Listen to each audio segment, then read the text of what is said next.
Hi everybody and welcome back to HardReset.Info channel. In today's video I'm going to show you how you can easily fix the Bluetooth pairing issues of your House of Marley Get Together speaker.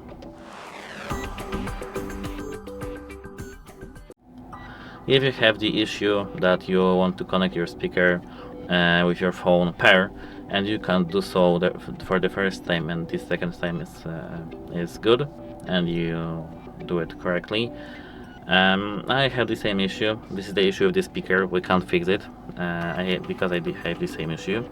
But if you have any other Bluetooth problems, you can't connect with your speaker at all. At first we have to go to settings, then connect devices, and on your iPhone just settings and then disable Bluetooth. On Android phone, scroll all the way down to connection preferences and then Bluetooth.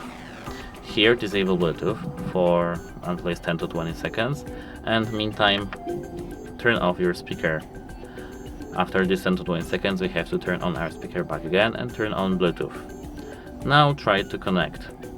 If you still can't connect with your phone, you have to do a hard reset. To know how to do a hard reset, check our channel because we have a video for that. And if you still can't connect, you have to contact device support because your device may be broken. That's it, hope it helps you and goodbye.